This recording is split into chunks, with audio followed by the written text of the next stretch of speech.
Hello there, and welcome to my channel, Novice Modelling in a Midlife Crisis. And look what I have created. I have finished my Tamiya military miniatures 135 scale US Infantry Western European Theatre, which is kit number 35048, which originally turned up in 1974. And I would like to say a big thank you to Andrew from Harrogate, a very kind viewer who sent me this kit. Because he wanted me to try some figures, and well, he may have noticed that I hadn't done any figures up until this point because I was terrified of them. So thanks, Andrew, you've kind of gone some way to breaking my terrifiedness of doing a full set of figures. Just to run you through again the history of me building models. I did build them in my younger years, and around about 30 years ago when I was a teenager, I produced this little figure here, who's kind of terrible, and he's going to be going for some paint stripping at some point. About 20 years ago, I was made redundant and decided to build some kits during my not working period, and that's about as far as I got with some figures. I think these are from the Tamiya Hanamag kit, so we didn't get very far with those. We kind of broke our figure fear, I suppose you could say, in January when we built this Eddie figure from the Revell 172 Spitfire Aces High kit, which is an Iron Maiden band themed aircraft. And we went a little bit more, you know, to break in the fear, because we did the SAS Jeep kit. We finished this about 3 or 4 weeks ago, and that obviously came with a couple of figures that we had to have a go at as well. But this is the first time we've had a go at a full set of military figures. And we decided to try and link these to one of our favourite war films, Kelly's Heroes, because it's awesome. And we've decided to, you know, give every figure a name from the platoon. I'm going to go run through the paints that I used and what I did when I built these figures. It was the first time that I used my new airbrush and compressor set, the Galeri Serene Air, which we used to try and do some pre-shading, which is a way of trying to add a bit of colour variation to the figures and kits by painting them in different shades of, in this case, matte white and matte black by Army Painter War Paints. And it was a first go. It kind of came out okay. I'll pull the figures up and you can have a look at them at the end of the day, but it's the first time we use this bit of equipment, which I got off Amazon for 72 quid, and it's a vast improvement, in my humble opinion, over the last airbrush and compressor that I had. So we did the pre-shading, like I've said, using some airbrush primer, and it's kind of worked. I mean, I'm going to pull the Barbara figure. Oh, we'll just run through them first. We've got Grace here with his BAR. We've got Kelly. We've got Cowboy. We've got Crap Game. We've got Big Joe, Little Joe, Willard, and we played the harmonica, and Barbara. So it's kind of worked. I mean, what you're supposed to do with this is to apply a glaze paint to them. And for those unfamiliar, which I am as well, a glaze paint is something that's heavily thinned down. In this case, I heavily thinned my Tamiyas down with some X20 Tamiya thinner, and it's very, very watery, and you have to put several layers on. I mean, I've looked at several more professional kit makers on YouTube for guidance in this, and theirs come out a lot better because they know what they're doing. This is the first time I've had to go at painting some figures using the technique, so it was never going to come out as good as them. It probably won't come out as good as their offerings for about another 5 or 6 years, if I'm lucky.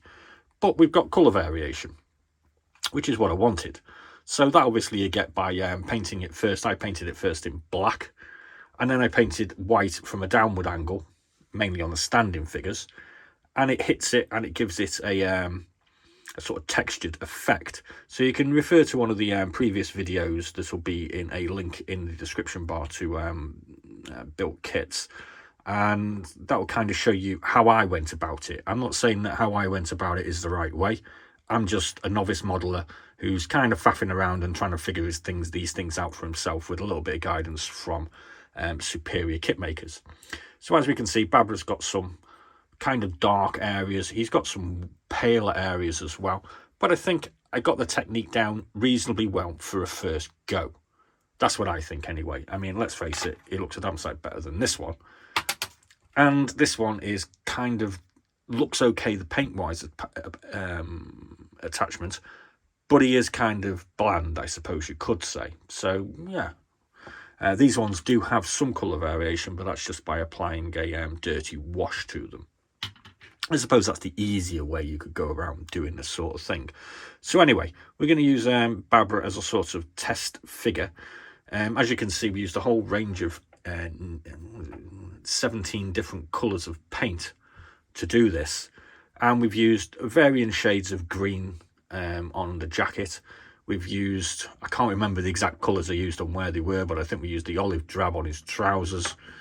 We used olive green for the jacket and the helmet. And there is colour variation coming through. And that was what I wanted. The utensils and bags and all that sort of stuff, I just painted in, was it grey, I think it was? I just used a matte grey for those, so they don't have the same level of sort of colour variation detail, which I suppose in future, that's a lesson that I've learned, that, you know, if you're going to do one thing, you need to do all of them.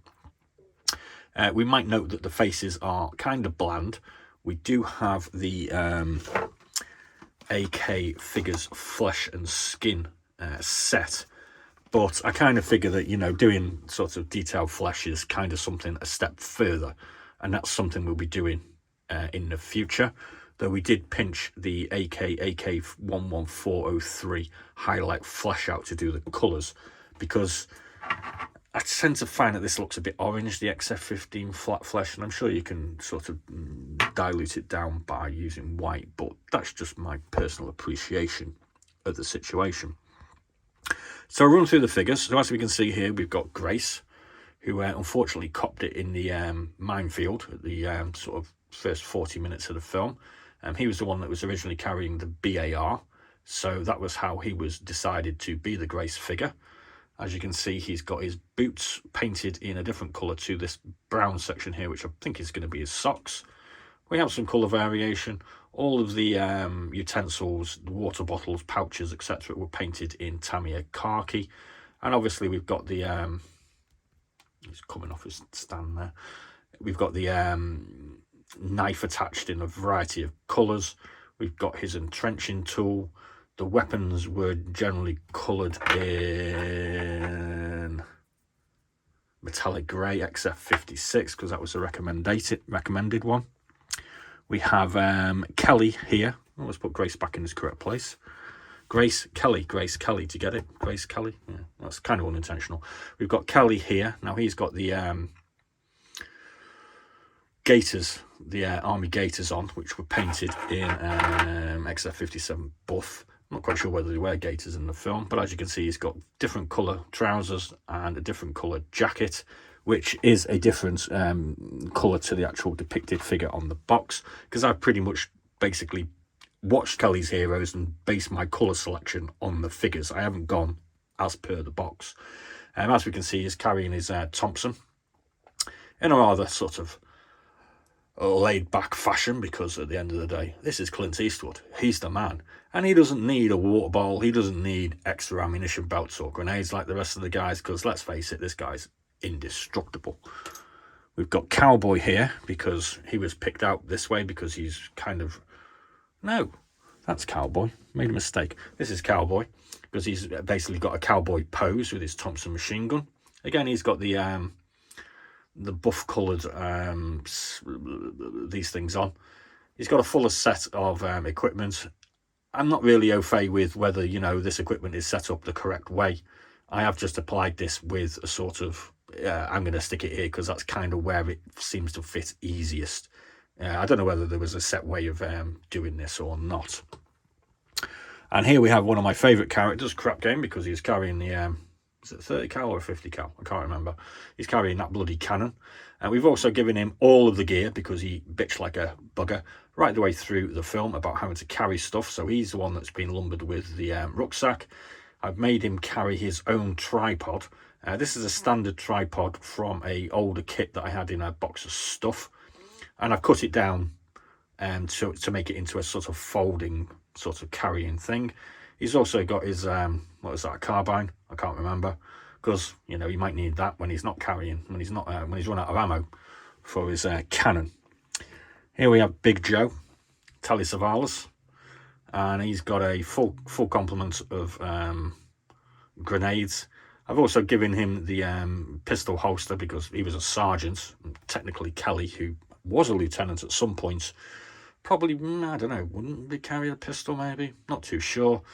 He should have been he should have been carrying, actually. I made a mistake here. He should have been holding one of these other guns, but I've given him a rifle by error. Next off, we've got Little Joe. He was a corporal. The one problem I really had with these was the jacket, which was painted in XF60. Kind of came out a bit shiny. These have all had a couple of dosings of Vallejo matte varnish, which has dulled it down a little bit, but I wasn't really too happy with the colours. But these are the colour jackets that they're wearing in the film. Himself and Cowboy and a couple of others were wearing these sort of tan jackets, probably faded, or maybe they were Mediterranean theatre, I'm not quite sure, but that's what he's got. We've got Willard, who was the harmonica player, and he's got his full complement of gear, a couple of grenades, got his knife and his entrenching tool, and he's got his just standard boots on. I mean, again, they've all been painted in the different green trousers, as that was something that they seemed to be wearing when they weren't wearing their over jackets in the film. And last up, we have Barbara, one of my favourite characters. Maybe I should have done this one as Katowski because he was the sniper, but I couldn't identify. I do have some sniper rifles knocking around in a box, but I couldn't identify whether they're German or American, unfortunately. So again, he's got a full complement of gear. He's also got this bag attached, which was the only place. I mean, there's another bag that I've got spare here, which I couldn't really find anywhere to put that one. He was the only one that seemed to really have a pose suitable for a bag, and we've got him in a sort of sniping pose. Now, just in case you're vaguely interested as to where these are from, these are actually just lumps of white tack, old white tack, that I've shaped and then painted in this army colour skeleton bone primer, just to give them something to put on. It was just this colour, but I thought, well, I'm doing a video, so we might as well go the whole hog. Now, there's a couple of boxes here, and obviously Kelly's Heroes is about a gold heist, so we've actually created some boxes of gold. Yes, we have boxes of gold for our figures. Oh yes, we've kind of gone the whole hog. These boxes were painted about 20 years ago. We kind of touched them up and kind of given them a sort of dirty wash as well. And paint wise, we did use a bit of Vallejo plastic putty. I'm just going to have a swig of my American lager. Hang on. Get a little bit parched.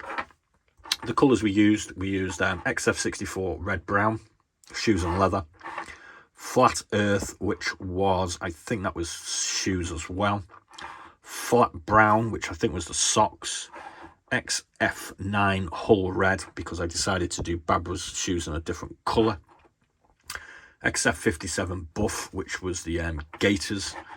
XF60 dark yellow, which was the tan coloured jackets. Light brown XF42. Where the hell did I use that? I used that somewhere. I can't quite remember where we used that one. Oh, I used that on the wash for these crates. XF49 khaki, which is all of the equipment. We used dark green XF61. I think that's just on the extra part, the internal part of this rucksack that Crap Game has got. Olive drab, which was the jackets, I think. Or was that part of the, I think that was part of the equipment. Olive green, which was the jackets, yeah, that's right. And olive drab, which was the trousers. We used some X12 gold leaf for our gold. XF16 flat aluminium. That was just on these straps for the crates. Gunmetal X10 was used on the, accidentally on the tripod that Crap Game is carrying. And metallic grey was all the weapons and most of the other sort of silvery stuff. We used a combination of Tamiya cement and Tamiya extra thin, mainly the Tamiya cement. Most of the guns and weaponry and attachments were applied using CAUK black because they were paint on paint, and this does tend to stick a little bit better paint on paint than Tamiya cement does, but it isn't a an all seeing all dancing solve the problem. So 15 minutes, that's quite long. Thanks very much for sticking with me through that. Oh yeah, we used that one for the flesh, obviously. So thanks for sticking with me. I hope you think that these look okay. I must admit I'm pretty happy with them. Say hi, Clint. Because I've kind of got what I set out to do, which was some colour variation with pre-shading. They kind of look okay, but they've broken my fear of doing full infantry kits and trying to do the actual occasional infantry figure that comes with a armoured kit. So it's kind of worked. Obviously, we need to address our faces at some point in the future because they are bland, but this being a semi sort of vintage moulded kit or tooled kit, the faces are kind of bland anyway, whereas obviously if you go with a more modern kit you do get more detail. It's kind of, I suppose, worth putting a little bit more effort in. I mean, as far as an novice building kits, I mean, I think for my next few infantry, full-on infantry kits, I am going to be trying a few more of these vintage, semi-vintage Tamiya ones, because I've got them and it seems logical to use those to practice on a bit more, maybe doing some German ones or some British ones. And have I got a Russian one?